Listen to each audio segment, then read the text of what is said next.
হরে কৃষ্ণ। চলুন আজকে উৎপন্না একাদশী ব্রত মাহাত্ম্য সম্পর্কে জেনে নিই। উৎপন্না একাদশী। অর্জুন বললেন, হে দেব, অগ্রহায়ণের পুণ্যপ্রদায়ী কৃষ্ণ পক্ষের একাদশীকে কেন উৎপন্না বলা হয় এবং কি জন্যই বা এই একাদশী পরম পবিত্র ও দেবতাদেরও প্রিয় তা জানতে ইচ্ছা করি।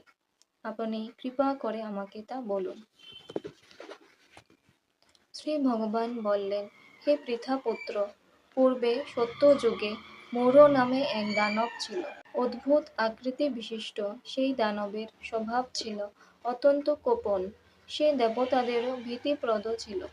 যুদ্ধে দেবতাদের এমনকি স্বর্গরাজ ইন্দ্রকে পর্যন্ত পরাজিত করে স্বর্গ থেকে বিতাড়িত করেছিল।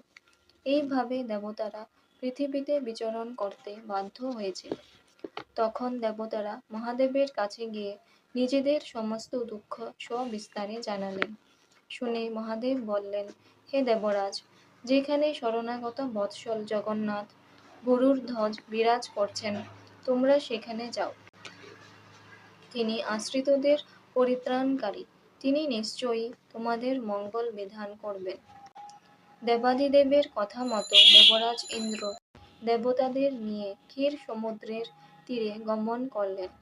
জলে শায়িত ভগবান শ্রী বিষ্ণুকে দর্শন করে দেবতারা হাত জোড় করে তার স্তব করতে লাগলেন। ইন্দ্রের কথা শুনে ভগবান নারায়ণ বললেন, হে ইন্দ্র, সেই মূঢ় দানব কি রকম, সে কেমন শক্তিশালী তা আমায় বলো। ইন্দ্র বললেন, হে ভগবান, প্রাচীনকালে ব্রহ্মবংশে তাল জঙ্ঘা নামে এক অতি পরাক্রমী অসুর ছিল।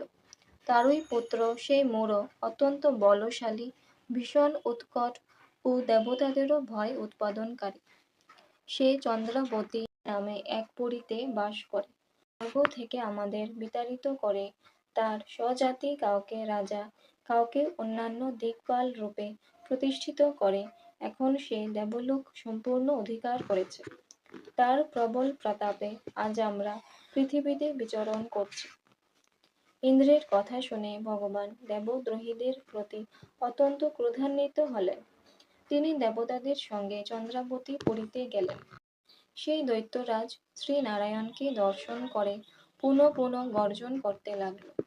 দেবতা ও অসুরের মধ্যে তুমুল যুদ্ধ শুরু হয়ে গেল। যুদ্ধে দেবতারা পরাজিত হয়ে এদিক ওদিক পালিয়ে গেল। তখন যুদ্ধক্ষেত্রে শ্রী নারায়ণকে একা দেখে সেই দানব তাকে দাঁড়াও